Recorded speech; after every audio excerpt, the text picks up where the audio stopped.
Welcome back for a review of One Piece chapter 1052, and I can already tell there are going to be some very strong feelings about this one, both positive and negative. And I'm sorry to disappoint, but I'm not really entirely in either camp. I'm sort of in the middle on this one. I think a lot of this is going to depend on how the setup here is paid off or not over the next several chapters. Now, of course, it was also announced that following next week's chapter, the manga will be going on a month-long hiatus before returning in chapter 1054 with the start of the final saga. There's a lot to analyze here about what this means for the series as a whole moving forward, but that's beyond the scope of this chapter review and deserves an entire dedicated video.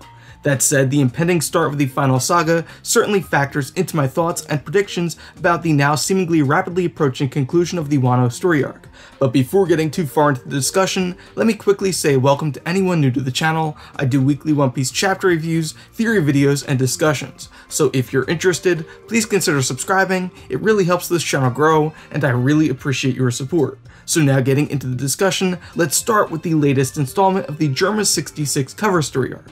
This week, we see that as the Vinsmoke siblings prepare to make their escape from Whole Cake Chateau, they happen upon none other than Gangster Gastino, who failed to make his own escape from Totland. I was a bit surprised to see Caesar, but I suppose this makes sense as he and Judge are likely headed toward the same place. Now, I do still think that the Vinsmoke's escape may not be entirely unimpeded, as they may come up against opponents like Katakuri. But as I've been saying for some time, I believe Dr. Vegapunk is soon going to make his grand entrance into the narrative, and that the Straw Hats could venture to his present location, where they may again cross paths with both Sanji's family and Caesar Clown. I had imagined a Vegapunk-centered arc was going to take place soon after Wano, but if this current cover arc featuring Germa and Caesar is meant to build into a Vegapunk story, it may not happen as quickly as I was expecting. Oda usually uses cover story arcs to set up pieces for future storylines, and at this point we're probably about a third of the way through the ongoing Germa cover story. This means the final installment in Germa's emotionless excursion is probably about 35 to 40 chapters away, accounting for intervening color spreads. All of which is to say, if these characters are indeed meant to next appear in a Vegapunk-centered story arc, it's probably less likely to happen immediately following Wano.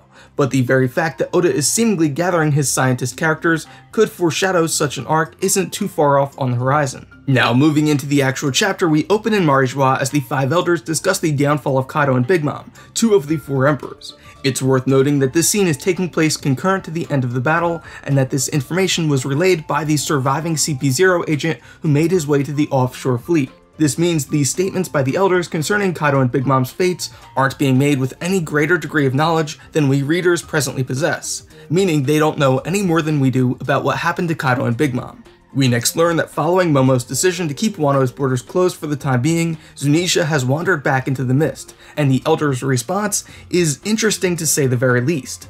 Notably, the elders appear to be fully aware of the importance of Wano's borders opening. I think this very much fits with the idea that the elders are themselves the last of the original 20 kings. Notably, the katana-wielding elder is the one who delivers this particular bit of expository dialogue, which also reinforces my belief that he may be directly related to Wano and is perhaps a member of the Amatsuki or Heavenly Moon clan. The elders further recognize that Zunesha is meant to play a pivotal role in opening Wano's borders. This also likely answers the question of why the elders suspected Luffy's fruit was awakening based upon Zunesha's arrival offshore. There are multiple prophecies recorded on the poneglyphs about the eventual opening of Wano's borders, the arrival of the New Dawn, and the return of JoyBoy. And the elders appear to be fully aware of exactly what these prophecies mean, regardless of whether or not they directly witnessed or experienced the events of the Void Century.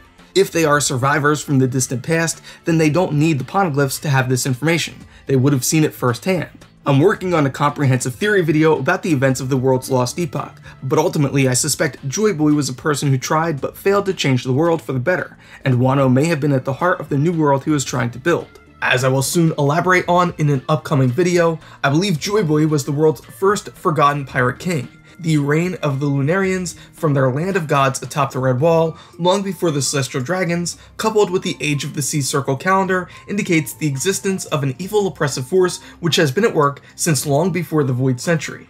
JoyBoy, as Pirate King, may have attempted to build a loosely affiliated nation of pirates patterned on the myth of Libertalia, which ultimately collapsed for yet to be revealed reasons.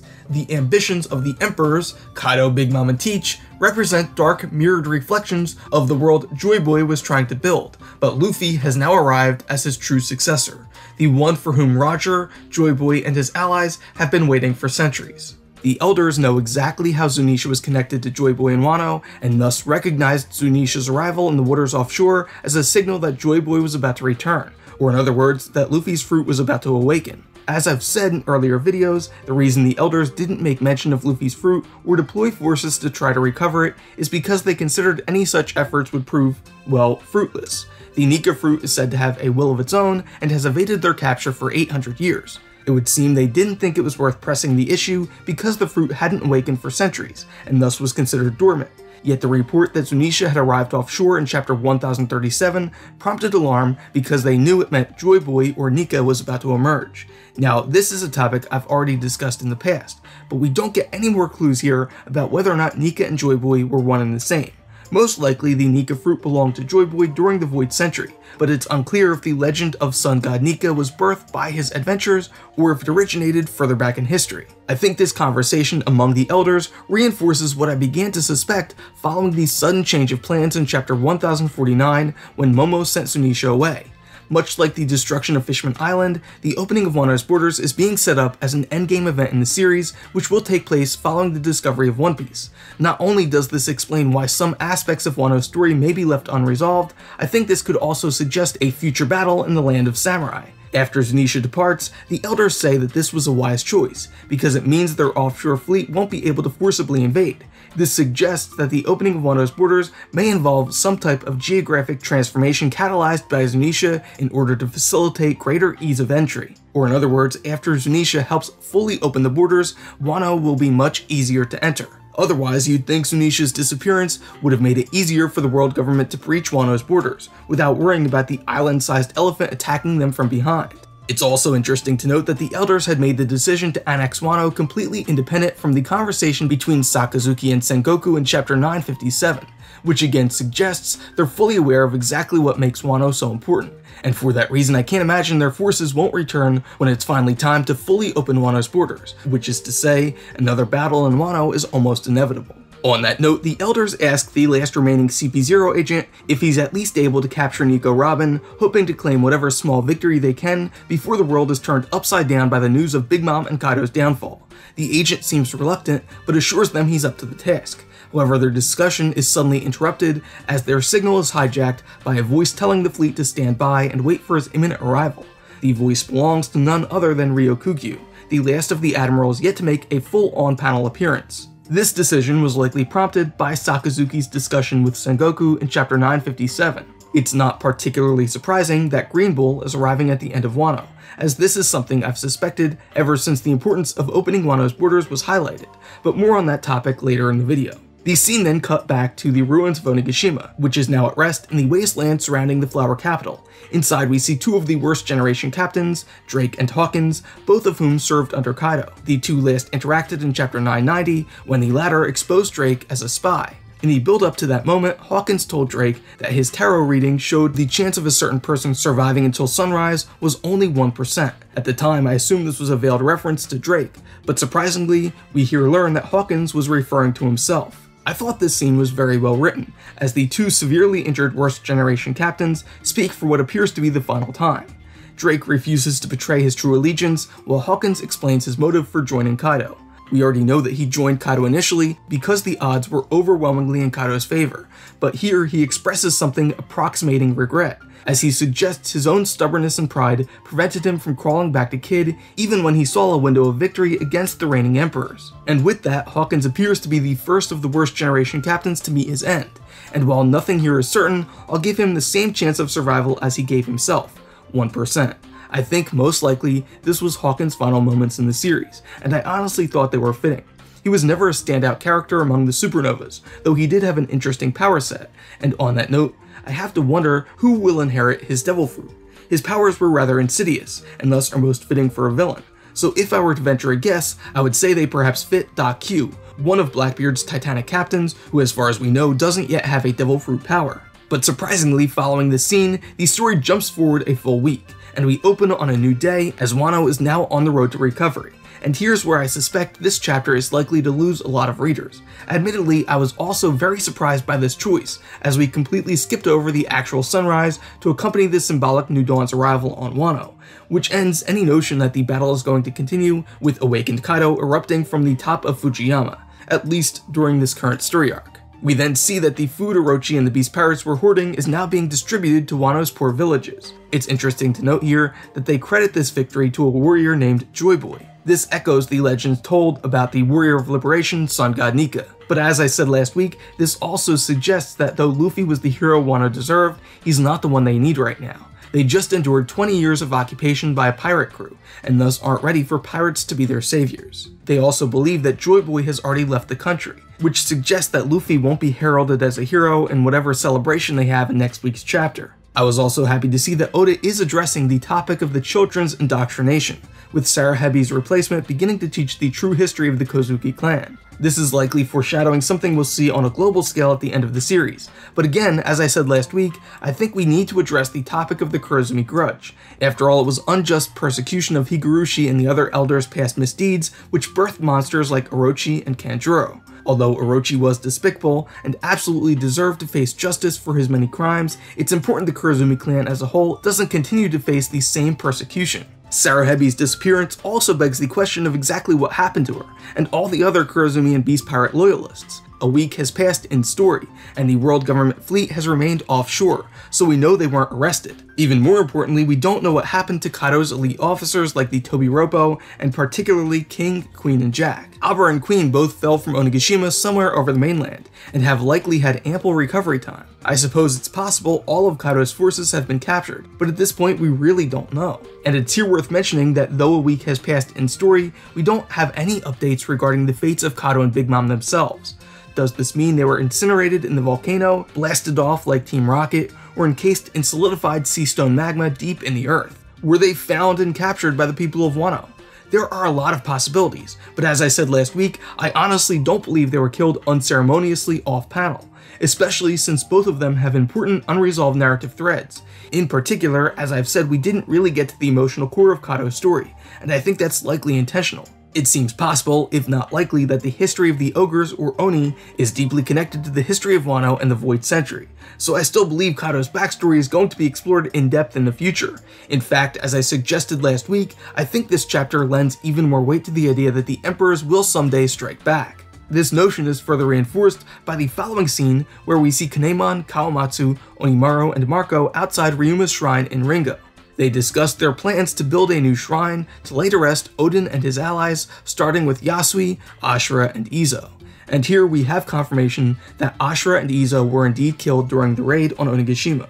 As I discussed in the review for chapter 1051, I wasn't particularly surprised by either of these two deaths. If anything, until Usopp's rousing speech to Kiku and Kanemon, I suspected that all 9 scabbards would meet the same fate. So I was more surprised that only 2 of the Akazaya samurai were killed during the battle.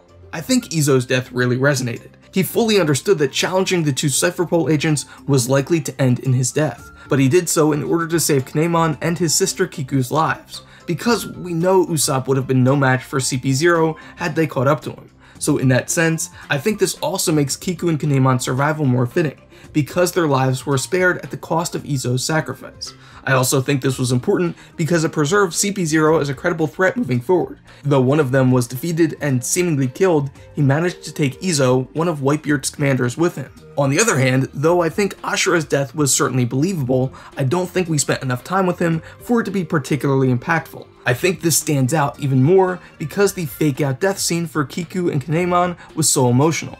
Again, I think their survival isn't a problem in and of itself, but it's a little bit odd that the emotionally resonant deaths were reversed while the scabbard we spent probably the least amount of time with on panel was killed, which makes Ashura's death seem a bit superfluous by comparison, at least from a writing perspective, as if Ashura only died to demonstrate that there were real stakes. Now, to be clear, I think Oda did a pretty good job with that over the entire story saga. This victory against the Emperors cost the lives of Pedro, Yasui, Ashura, and Izo on the side of the Alliance. There were also deaths on the villain side with Hawkins, Bowler Hat, Kanjuro, and potentially Orochi meeting their end, though again, I still think there's a slight chance the latter managed to slither away. I do think there's a slight imbalance here where none of the deaths on the side of the Alliance came from either of the two emperors themselves. This is particularly egregious when the one emotionally resonant fake-out death, Kinemon, was at the hands of Kaido, and that was reversed. As I said, in isolation, there's no narrative problems with Kinemon's survival. In fact, I think it's preferable. But I think that's the reason Ashura's death in particular seems so unimportant by comparison.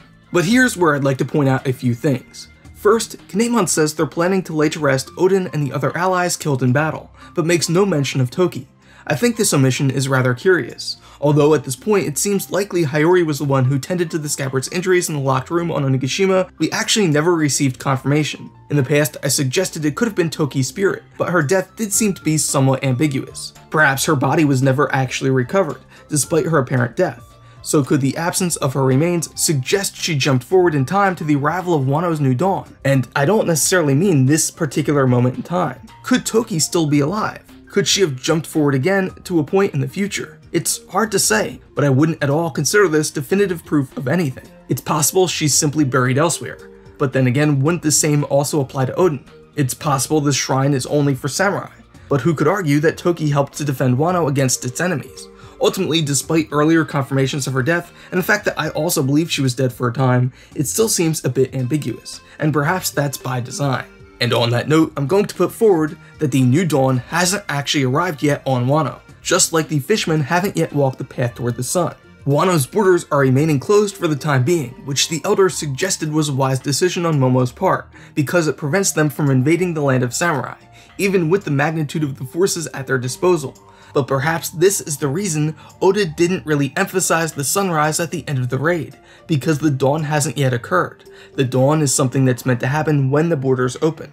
Here's where I think we have even more evidence that much of what was predicted for the final phase of the battle on Wano may yet come to pass, not now, but in the future. Perhaps the true battle involving the Nine Shadows and the apparitions from ghosts of Wano's past are events which simply haven't yet come to pass.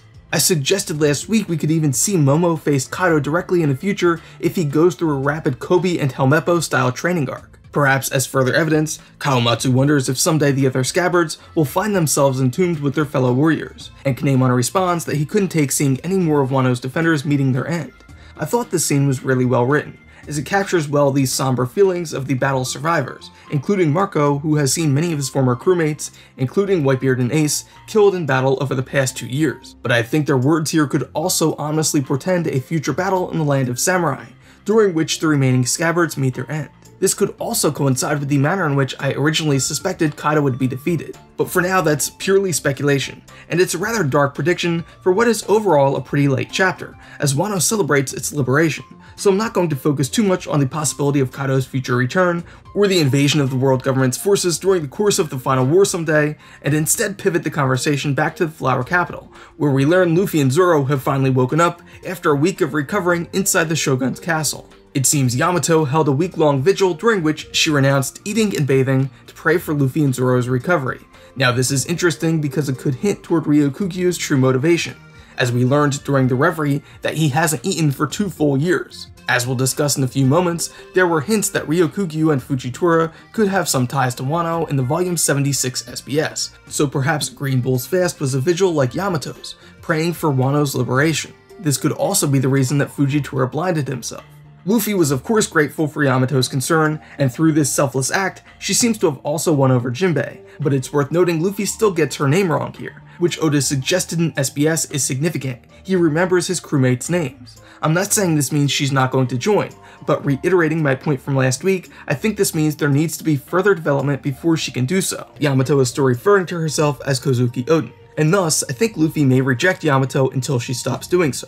Inherited will is one of the most important and recurrent themes throughout the series, but trying to literally be another person is to deny herself as an individual. I think what she needs to understand is that Oden was Oden, and she can be Yamato while still honoring and fighting to build upon his legacy. However, I think what taking off or passing on this costume of Oden means is exploring who Yamato is as an individual character. As I said, I still think there's much more to explore regarding Yamato and Kaido's backstory, including their Oni or Ogre heritage. So as much as Yamato's goal may be motivated by her reverence for Oden, I think as a crew member, other aspects of her character would likely come to the forefront.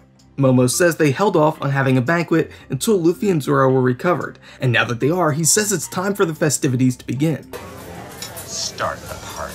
Notably, en route to Onigashima, Luffy decided to hold off celebrating Jinbei joining the crew until after the battle, during which they'd have the greatest celebration ever. At the time, it seemed like the delayed toast could mean another new crew member, and so it seems likely Yamato will also be toasted into the crew alongside Jinbei. But at the same time, I think the crew's acceptance of Yamato is meant to subvert our expectations, with Luffy at first denying Yamato, conditioned on her retiring the role of Oden. Either way, I think the issue of Yamato joining the crew is going to soon be addressed, but the real question, at least in my mind, is whether or not this is the end of the line for Carrot.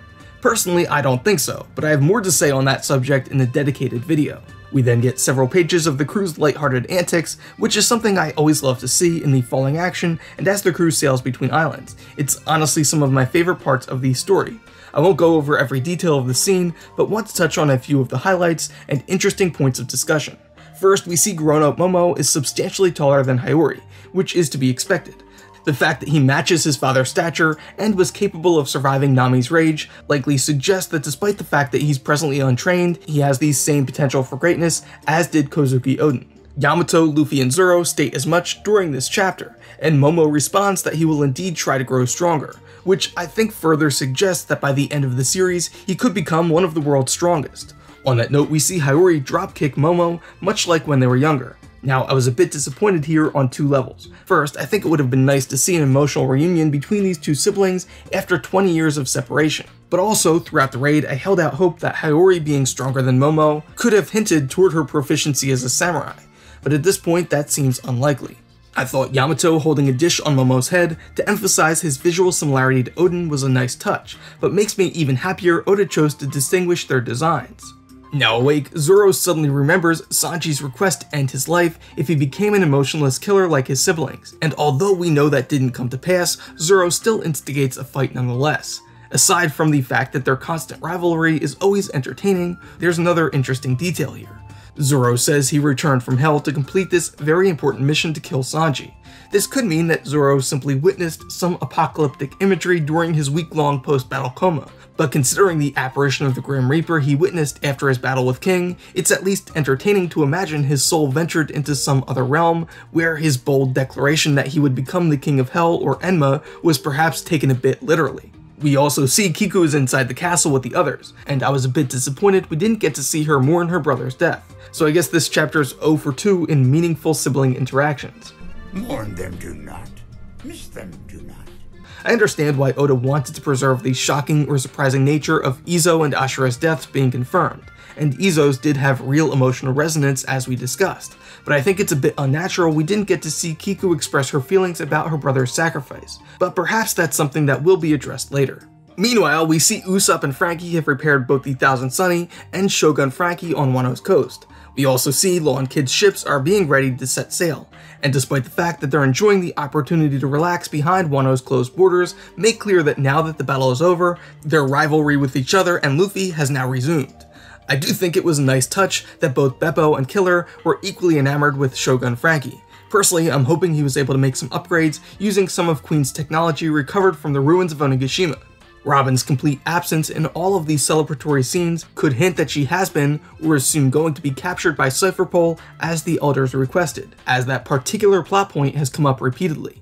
On the one hand, I think the fact that Oda has drawn attention to Robin's importance numerous times is building towards something, but we already saw a full story saga dedicated to the Straw Hats rescuing Robin from Cipher Pol, which was made even more impactful at the time by her uncertain loyalty. So it's hard to imagine a similar storyline feeling like anything but a pale imitation. So I think more likely, as Ryokugyu requested, the government agents have been on standby for this past week, and Robin is likely with Wano's road poneglyph, the location of which hasn't been confirmed. That said, I do still think Cipher Pol is going to make their way on shore and try to capture Robin, and this could also give us a confrontation between Who's Who and Lucci, with the former's face finally being revealed. It would also be interesting to see Robin face Rob Lucci again. But on the topic of the road poneglyph, I had previously suspected that the Charlotte children or Big Mom could betray Kaido and steal the poneglyph for themselves, but that seems less likely now that the battle concluded over a week ago. If anything, the Charlotte children are probably still searching for Big Mom herself. My best guess for where the poneglyph could be is atop Fujiyama, but I guess we'll find out soon enough. Law and Kid's conversation is then interrupted by Apoo and Inbi, the last of Kato's subordinates who appear to have emerged entirely unscathed. I think the fact that Inbi, the one or the ace in Kato's deck of playing cards, was the only one to emerge could suggest that he is indeed quite powerful, and he now lives to fight another day. Apoo was the one who invited Kato's attack on Kid's fortress, but his ever-shifting loyalty has been a recurring plot point throughout this story saga, which appears to have worked well enough in keeping him alive. He's like the cucaracha, you know? Born survivor. Despite being the first enemy Luffy and Zoro engaged in battle during the raid, we now learn he's the last man standing. I'd previously believed the fact that Inbi and Apoo remained undefeated could hint toward the battle continuing, but with the passage of time it was less certain what their ultimate purpose was in this story arc, and now it seems the morning news has delivered the answer.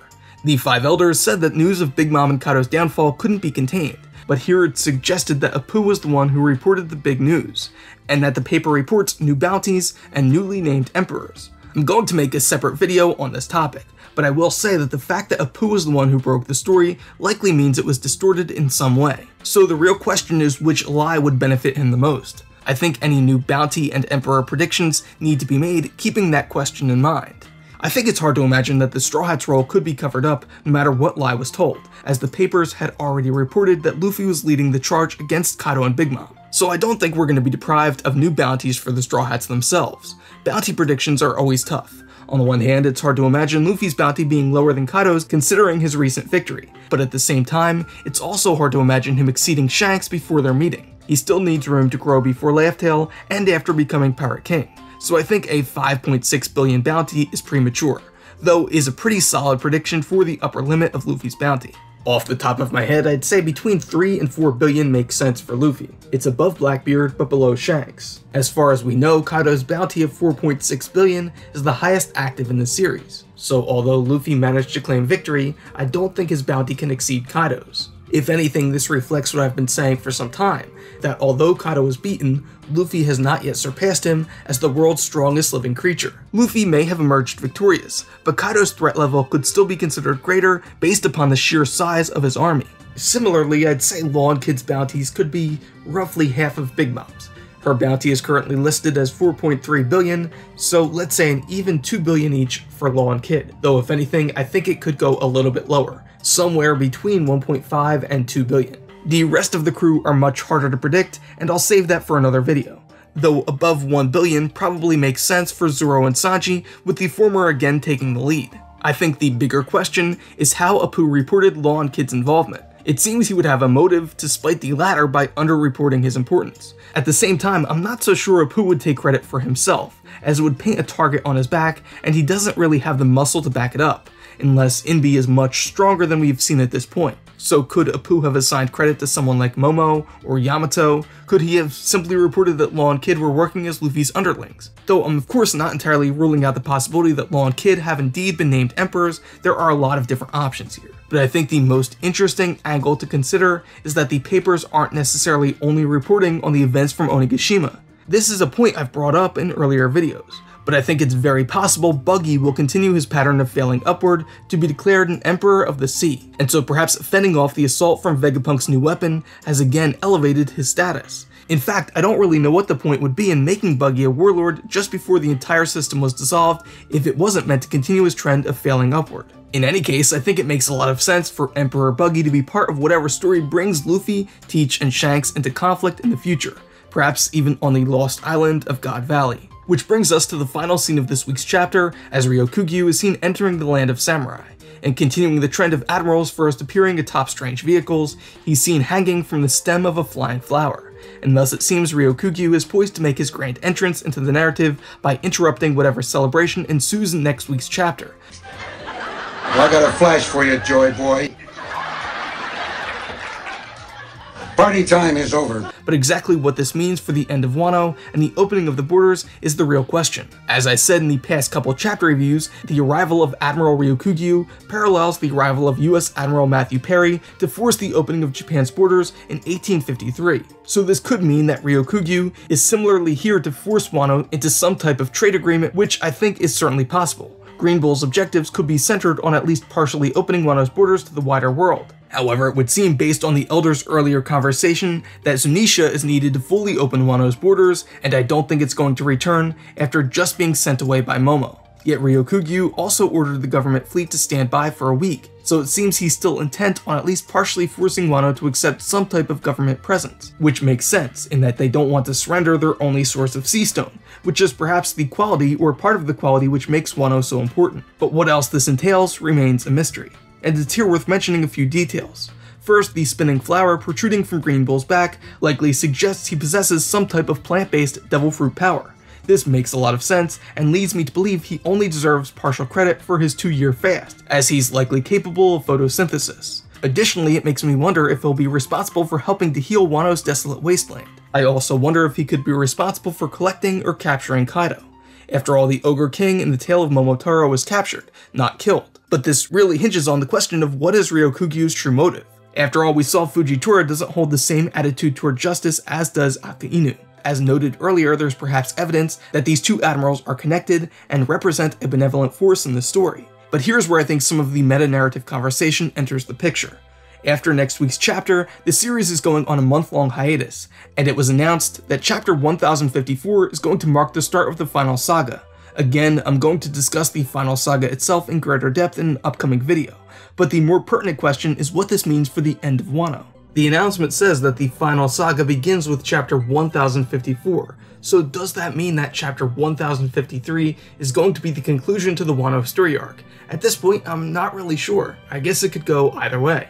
It's entirely possible that Wano's last act will open the final saga, but at the same time, all of the officially designated sagas start with a brand new story arc. So at this point, we do need to consider both possibilities. Now, certainly it's harder to imagine how the Wano story arc could end in a single chapter. It's still entirely possible that the falling action on Wano will be contained to a 4th act, which will spill into the start of the next saga, but I'm not really convinced that's a very likely option. So it's here worth reiterating that Wano is patterned on kabuki plays, which are built on the act structure of Jo-Ha-Kyu. The rising action in acts 1 and 2 represents Jo, while the dramatic raid on Onigashima represents Ha. The falling action contained in chapters 1050 through 1053 could then be considered Q. It's notable that Q is described as a swift resolution, which could mean the suddenness of this ending is a deliberate choice on Oda's part. While I do think the upcoming break may have prompted Oda to rush a bit at the end of Luffy and Kaido's battle, I think the abrupt ending of Wano itself could be a feature rather than a flaw. It really depends on how things play out in next week's chapter. Conventional wisdom would say the party starts, they toast new crewmates, Robin discovers the road poneglyph, Ryokugyu arrives, interrupts, uses threat of force to partially open the borders, and drives the pirates out to sea with the government fleet at their heels. It seems like we're right in the middle of the falling action, so how could Wano end in just one more chapter? And I've been trying very hard to imagine what that ending could be, and here's the only thing that I could come up with. What if Emperor of the Sea Monkey D. Luffy is willingly captured? I think it's entirely possible Green Bull's motives, much like Fujitora's, are noble, and that he may not harbor any ill will toward the Straw Hat Pirates, particularly after they helped to liberate Wano, a land to which he could even have personal ties. But if Wano is really meant to end next week, it's hard to imagine an interrupted banquet, the arrival of an admiral, farewell to Law, Momo, Kinemon, Tama, and all the other friends they made in this story saga, and the toasting of new crewmates contained in 17 short pages. So what if Ryokugyu arrives to make a deal? The world government ships have been ordered to remain offshore for a reason, but the borders aren't going to be fully opened without Zunesha being present, so that means we're likely to see something in between. The closed borders aren't going to completely repel the government's forces, but they also aren't going to be forced fully open. It would seem they can't be without Zunesha's presence. So perhaps the government's best hope is to maintain a foothold in Wano while the borders remain closed until the start of the final war, and the future battle to open the land of samurai to which I alluded earlier. The elders believe it to be nearly impossible to breach Wano now that the borders are going to remain closed, so I doubt it's going to be as straightforward as Green Bull arriving and using threat of force to force the borders open. It's also hard to imagine a single admiral possessing the upper hand here. Now that the worst generation captains have at least conditionally defeated 2 Emperors of the Sea, I don't think they're going to run in fear from an admiral, as much as this situation parallels Kizaru's descent on Spouty. I'm not even saying that individually they're stronger than Ryokugyu, but they would certainly stand their grounds and fight, and through their combined efforts, could probably win. Now, I'm not saying the admirals no longer represent a threat to the Straw Hat Pirates, quite the opposite in fact. As I'll discuss in an upcoming video, I think Kizaru could even be a major enemy in the future. but I'm basing this as much on geography as I am on strength. As the Elder said, it's nearly impossible to breach Wano's borders as long as they remain closed. The offshore fleet, as far as we've seen, contains only 4 ships, and now that 2 of these CP0 agents have been killed, there's only 1 remaining. This means Ryokugyu and Lucci are the only other 2 major combatants on the side of the world government here. Compare this to the Straw Hats, Minks, Samurai, Kid Pirates, Heart Pirates, and Marco, and it seems pretty clear that even with an admiral, the government here is outmatched. But that does not mean it would be an easy victory. So here's what I'm imagining. Green Bull arrives and introduces himself. My name is Admiral Green Bull. I have a fleet of ships offshore ready to invade and annex this country, but I'll be honest with you. Your crew can probably outmatch us and drive us away. But how many more people are you willing to sacrifice to make that victory happen? So I'm here to offer you a deal. He then places his hand on the ground and sprouts an entire forest. I'll help heal this country and my fleet of ships will leave without firing a shot. But Monkey D. Luffy, you're coming with me. Dr. Vegapunk is ready to meet you. Now, of course, this reads like fanfiction, and again, I'm only putting forward a potential scenario, but I think something like this could work on a number of different levels. First, it would be shocking. Luffy, on the heels of awakening his power and toppling the world's so-called strongest living creature, is suddenly captured and escorted away by the Marines. This also leaves us with a hook to start the next story saga. On a character level, Luffy has a keen intuition about people, so he may sense that Green Bull can be trusted. This could also be the bridge into the next saga, as the rest of the crew would be left on Wano for the time being, as they plan out where they go next. It's worth noting here that these Straw Hats would have a trump card, Luffy's Viver card, which they could follow to wherever he's taken, including perhaps the unfindable island where Vegapunk is located. For a long time, I've suspected that Luffy would be used as the compass guiding the Straw Hats to some unfindable location willingly or otherwise. After all, Sabo gave Luffy's Viver card to not only the Grand Fleet captains, but also the Straw Hats themselves, which I took as a suggestion that he could at some point be separated from the rest of the crew. Perhaps rescuing a willingly captured Luffy from a location guarded by Vegapunk's new weapon could represent the foreshadowed convergence of the Grand Fleet and open the final saga with a bang, particularly if said location is also where they could find Sabo, Hancock, and possibly Vivi, though I suspect the latter is likely on the run after being framed for murder at the Reverie. News of which could also be revealed by the paper containing the names of the new emperors and new Straw Hat bounties. Of course, all of this is purely speculation, and there are many different ways this could all play out. But in any case, chapter 1053 is bound to be eventful. Overall, I do think the accelerated pacing of the end of the arc has resulted in some important emotional beats like Kiku mourning her brother's death being skipped over, and the end of Kaido and Luffy's battle felt a bit sudden. Wano potentially ending in next week's chapter could signal that the manga as a whole is rapidly accelerating to a perhaps premature conclusion. But at this point, I really think it's a question of how Oda is planning to pay off all that he has set up. So basically, I'm saying we need to wait and see. As I've said, the delayed opening of the borders, much like the prophecy destruction of Fishman Island, likely signals that important events are still going to transpire on Wano in the future. As such, many narrative threads could be intentionally left incomplete for the time being. And I believe that could even include Kaido's story. The fates of the two emperors may be intentionally ambiguous, and although I think we're likely to see confirmation regarding at least one new crew member in next week's chapter, Green Bull's arrival could shake things up in a big way, and deliver not only a swift, but shocking conclusion to the very long Wano story arc. Now, this potential scenario I've described is really only if the arc is meant to end in a single chapter. Admittedly, even if this current story arc has a swift conclusion, it doesn't seem like one chapter is enough time to address all of the narrative threads which need to be resolved before the Straw Hats leave Wano. It's entirely possible that Wano will continue into the final saga, in which case I still think Ryokugyu is here to make a deal. I don't think it makes much sense that he's going to try to open the nation entirely by force. It would seem that's not even possible without Zunesha present, but the real question is what he offers and what he can get in return. Now, we discussed various possibilities earlier in the video. If the Wano arc does continue after this upcoming break, I wonder what inflection point is going to distinguish chapter 1053 from 1054, meaning what's going to make this transition into the final saga. Could this mean the end of the third act and the start of a fourth? Could it mean a small time skip while the Straw Hats remain on Wano and help the nation heal?